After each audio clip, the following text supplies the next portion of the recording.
Have you ever considered that understanding is to math what comprehension is to reading? Today on the Heinemann Podcast, I'm speaking with Marilyn Burns, one of today's most highly respected math educators. She is the creator and founder of Math Solutions and has dedicated more than 55 years of her career to the improvement of math instruction across grades K through 8.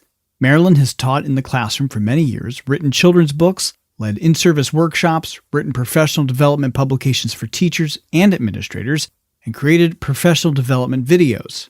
Marilyn continues to teach regularly in the classroom, finding the experience essential to developing and testing new ideas and materials.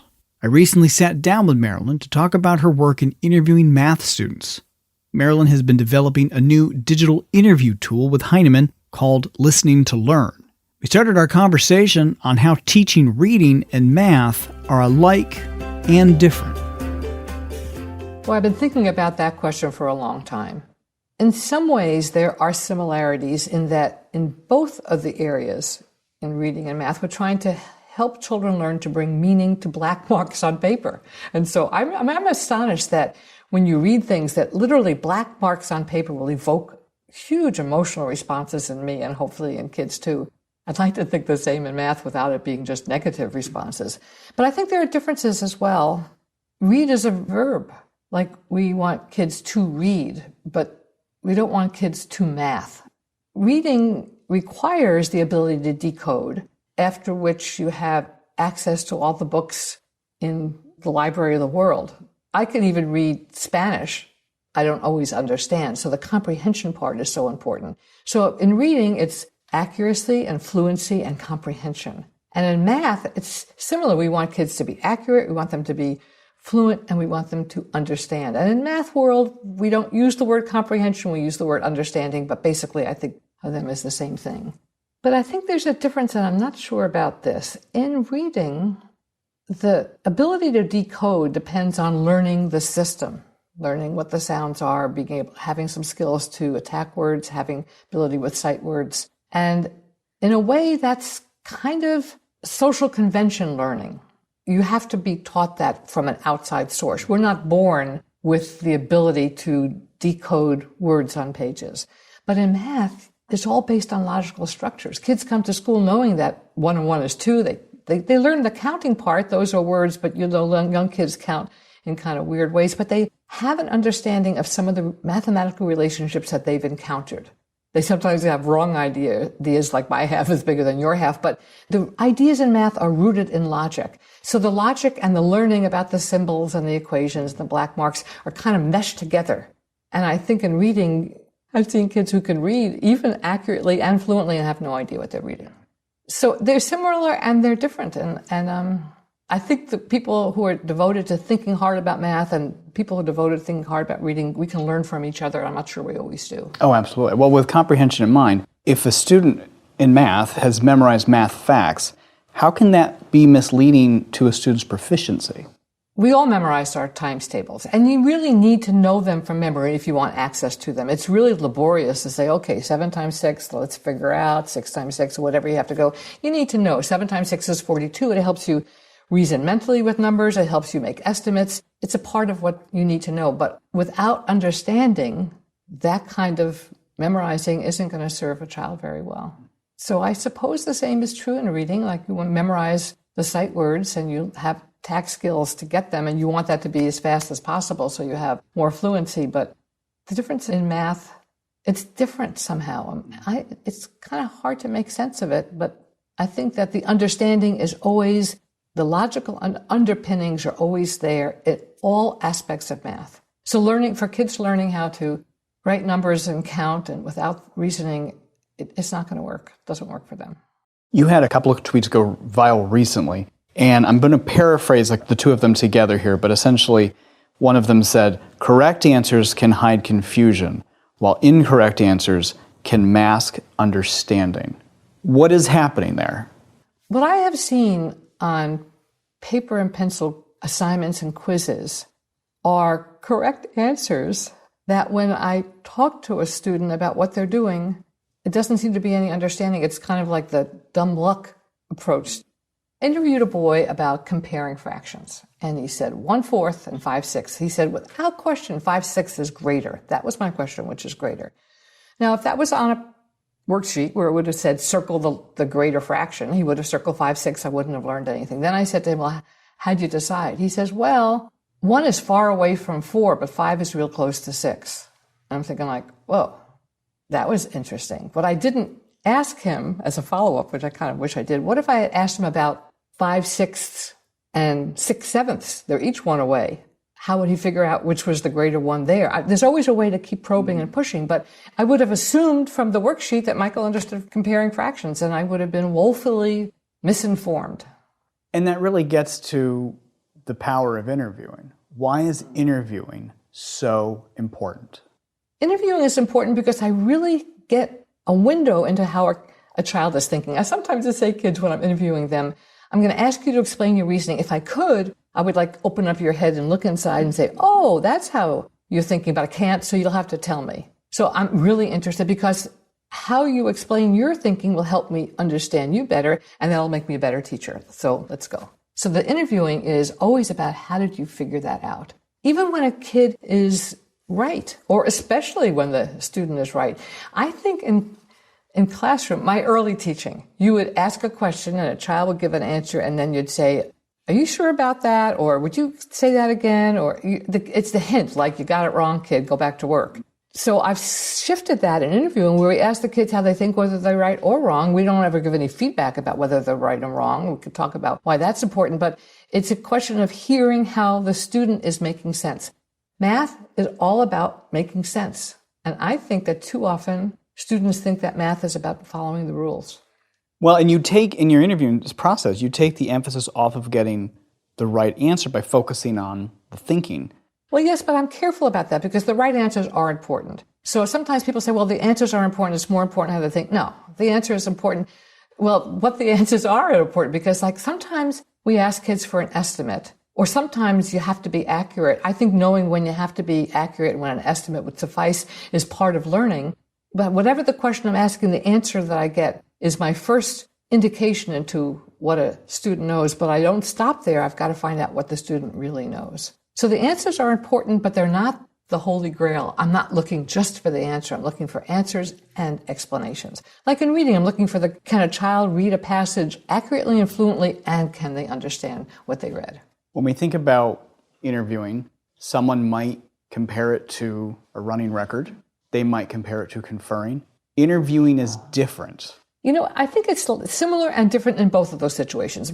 Now, I don't have a lot of experience with running records, but I did go and spend some time with teachers to learn more about running records when we were working on the math interviews. So in running records, you are checking for accuracy. So are we in our interviews. We are checking for fluency. So are we in our interviews. And you're checking for comprehension. But the comprehension is related to the specific passage that the student has read. So you have the questions you're going to ask. In the interviews with math, I think it's a little more open. When I say, like I did to Michael, which is greater, 1/4 or 5/6, then I have to say, how did you figure that out? Or how did you decide? Or how did you know?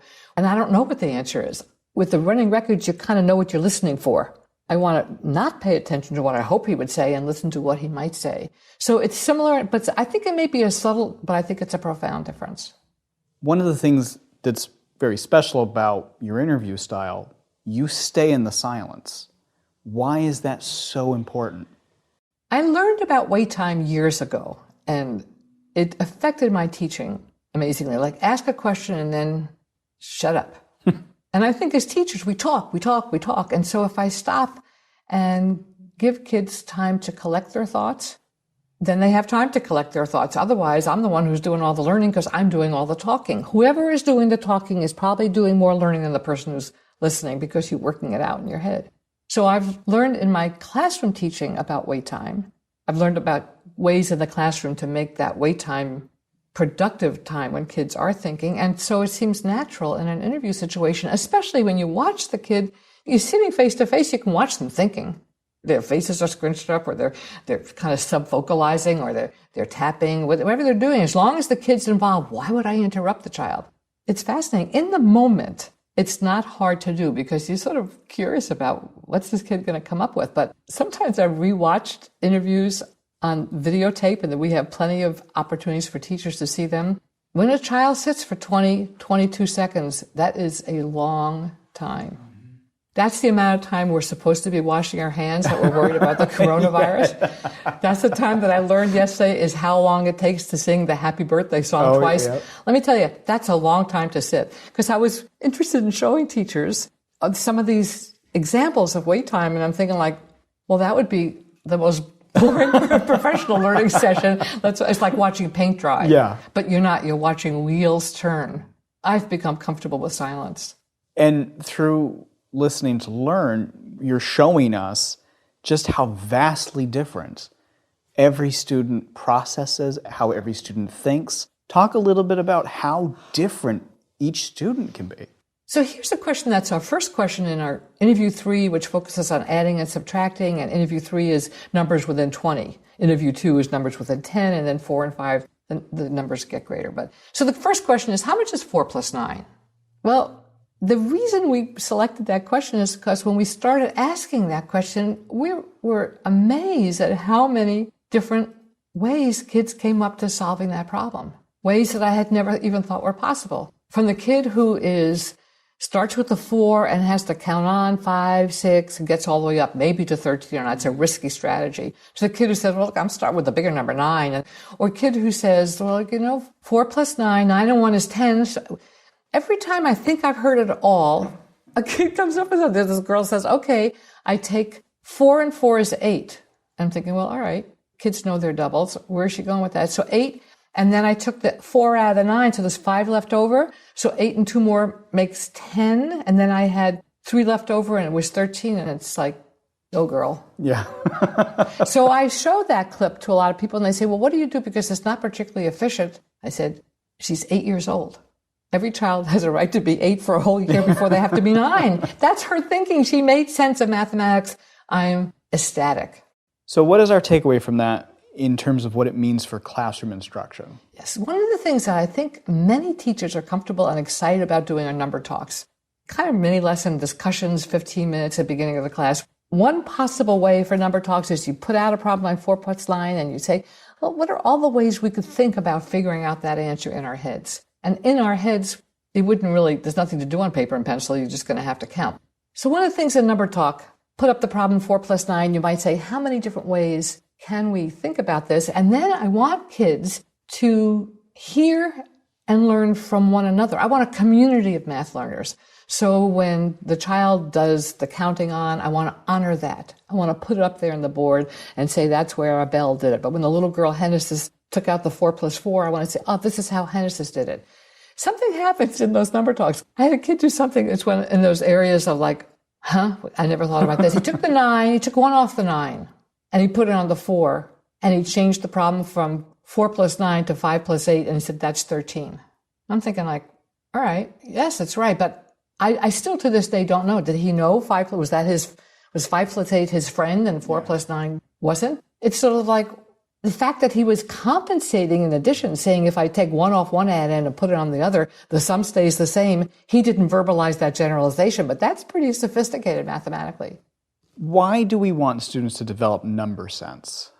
It's part of life. I mean, I think about all the decisions that we make where we use arithmetic in our lives, where we have to add, subtract, multiply, or divide to solve some problem that we need. It could be keeping score when you're playing a game. It could be buying wallpaper when I actually suggest that you overestimate, not underestimate, because as soon as you run short, that die lot's going to be gone. Understanding our finances, figuring out the tip in a restaurant. There's so many times when we're in the supermarket, I got $20, I don't want to go over, I don't have my credit card with me, keep track of where things are. We think about numbers all the time. It's just part of our world. So if we've done this with teachers where we ask them to list all the ways, and we get long, long lists about it, about what they do, and then you say, okay, if we sort those, and whether you figure it out with paper and pencil, or you use a calculator, or you do it in your head, how does that come out? And most of the things in our daily life where we use arithmetic, cooking, gardening, playing games, we do it in our head. You figure out, okay, what time do I have to leave to get to the movies? The show time is 7:15. Will the commute traffic be done? What time do I leave? Look at all the math you're doing. The biggest math problem of the year, what time do you put the turkey in the oven to have it ready for Thanksgiving? Because now they say so much a pound with the stuffing. Turkeys seem to cook more quickly these days, but what are you going to do? That gives people anxiety, but basically we think about math all the time. So people say, well, oh yeah, that's why we should learn fractions because of cooking. I say, well, if I'm doubling a recipe and it calls for 2/3 of a cup, then I just take 2/3 and 2/3. If I'm having a recipe and it calls for 3/4 of a cup, but then again, it's not really important. You kind of can measure it. Yeah. But that's even when I know, so I want kids to be playful with numbers, think about numbers, find numbers useful to them, not be afraid of numbers, be curious about numbers. There's so much that I want maths to be playful and exploring and interesting and enjoyable. And along with that, to you, it's very important that students see the meaning in all the math. You redefined your teaching to specifically get there. Why? Yeah, well, without meaning, what is it? I mean, math is such a weird thing. I majored in math for an embarrassing reason. I didn't like writing, and I figured you just had to do the problems. I was kind of goody two-shoes in school, and I was good in math. I memorized my way through a lot of college math courses. It didn't work. Made me a better teacher. Mm-hmm. I know what it feels like to feel really dumb as the professor's filling up the board, and all of a sudden, I missed a step. And then when you miss a step, you're out. And then I had to keep writing everything down that was going up on the board so I can try and figure it out later. So making sense is something that the kid does, that the source of the understanding is in the kid's head. My job is to stimulate the child with ways that they can create that understanding so they can bring meaning to math. What else is it about?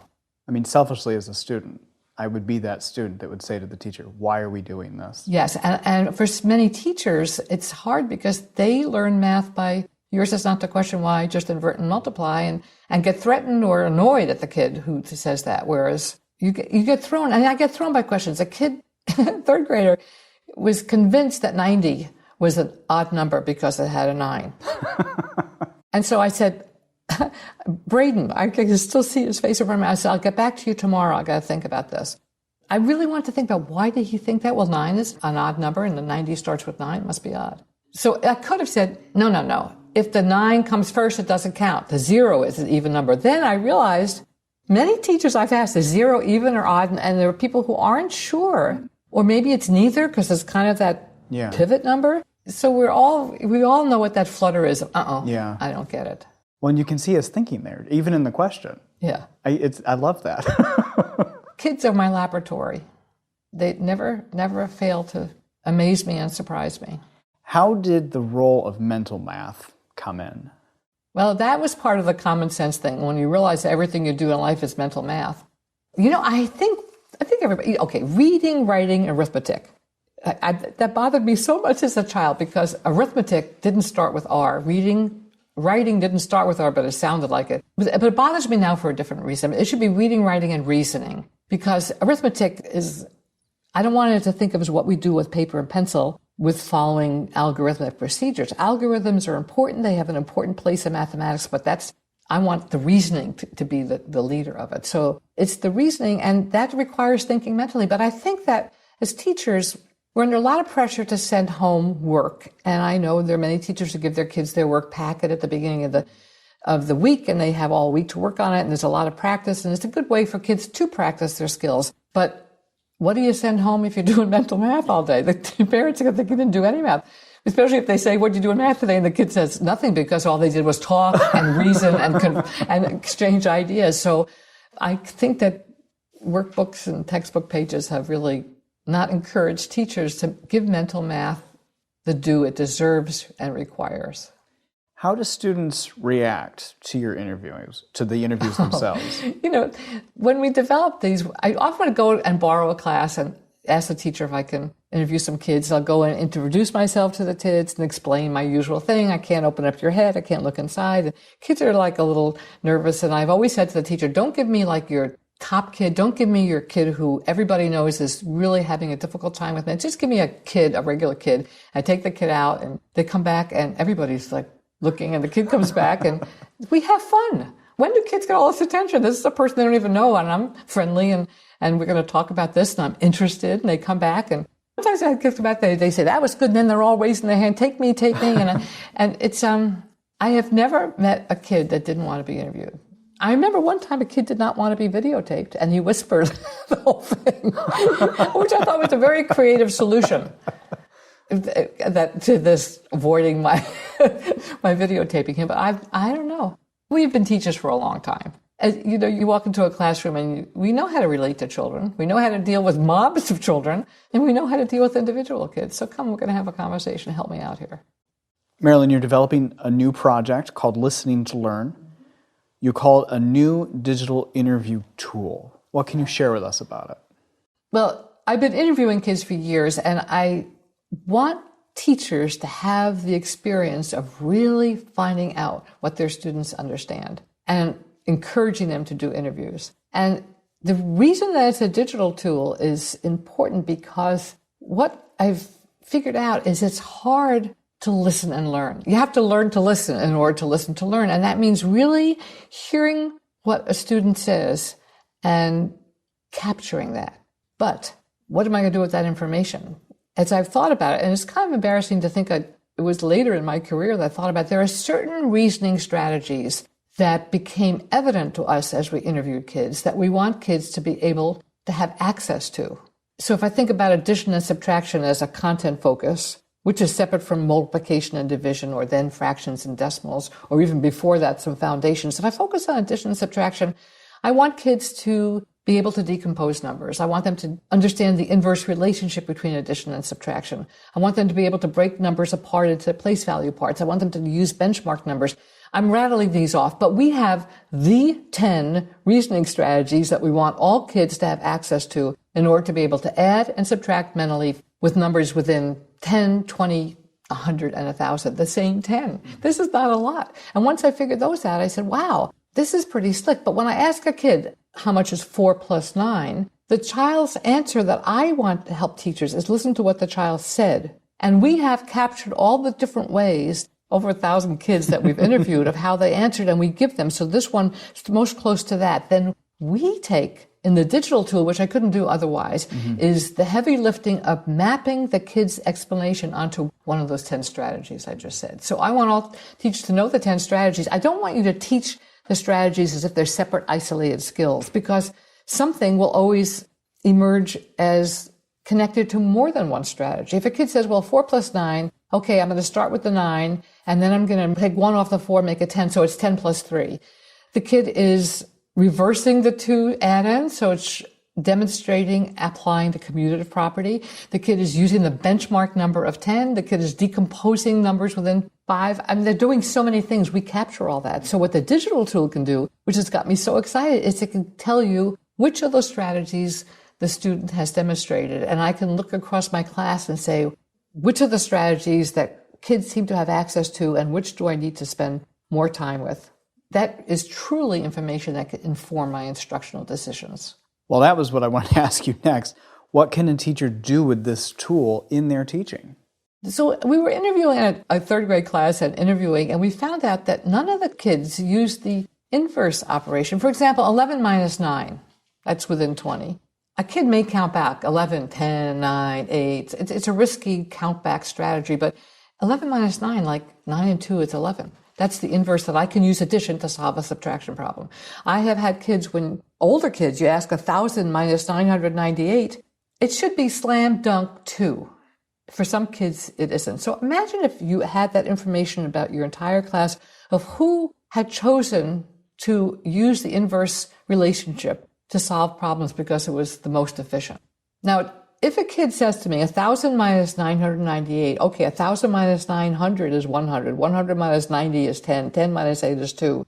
A little long-winded, but I'm impressed. But I want to know if they could have access. So we have several questions in each interview which would give kids the chance to show that they could use that. But suppose I have no kids demonstrating that, or suppose in my class I've got all but a third of the kids aren't. So that tells me, okay, in my number talks, let's talk about problems where it's more efficient to subtract to solve it or more efficient to add to subtract the problem. It tells me what I need to have so that kids who are either developing understanding of that important strategy or cementing it or really can extend it to even more complex numbers, greater numbers. I have to have that information, but I want a community of learners so that I can engage it. It helps me make intentional decisions about my instruction. And that has been the most stunning thing to me. My instructional choices have become so much more intentional once I have the information from interviews. And you've seen it strengthen the classroom community as well. Oh gosh, yes. I understand the need for differentiation, and it's hard. Yes, I understand the need for classroom community. I know how hard teaching is. Some years you get a class where everybody's sort of within a range. Some years you get a class where you have kids who are so disparate in two different groups. I've seen it all. They're all tough. But at all times, we are a community of learners. And that's when I need all the tools I have pedagogically. I need to know how to do number talks. I need to know how to engage the kids in problem-solving investigations that we can all learn from. I need to know how to give them independent work and truly differentiate. And I need time to confer with kids and help them. I need to do it all. They do that in reading and writing instruction. I need to do it in math. But it needs to be a community, even when kids are coming to it with their own way. I've heard you say math can be a way in for a teacher to really see their students. I remember a principal in New York City told me that math was easier because you can make it concrete. And it's the most astonishing thing when you're sitting with a young child and we have 10 counters in front of us.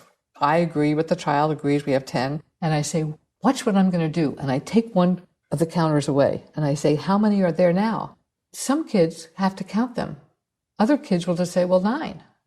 The difference between those two kids, I would not know that one kid understands that 9 comes before 10, 9 is nested in 10, 10. There's so much that happens. We think of counting as being simple, but it's really pretty complex. And without the ability to see it, I could actually see it there. That gives me understanding about what that child does and doesn't know. So the child who isn't sure probably needs some work with smaller quantities. I tweeted out recently a question that came to me one morning, and it was like, if you look at the pips on a die, if you look at the arrangement of dots, you don't have to count 1, 2, 3, 4, 5. Well, you don't, but some kids do. It's a brain function. You can see 5. So it's subitizing. Is that the same as sight words? And I tweeted that out. A bunch of people sent me some really interesting information to think about with the idea of subitizing. What do I see? What do I know? And I want teachers to be curious about that with their kids. So one of the things we suggest in Listening to Learn, we help teachers with the protocol of giving interviews.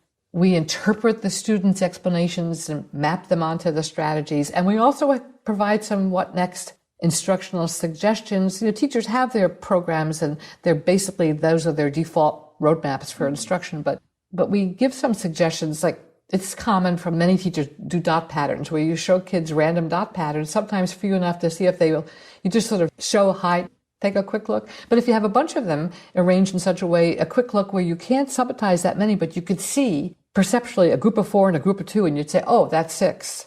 So it's kind of like a conceptual subitizing rather than just perceptual subitizing. I mean, I'm amazed how complicated counting is. And I taught secondary math. I encourage secondary math teachers to go down the grades and talk to the kids about what they understand, things that we took so much for granted.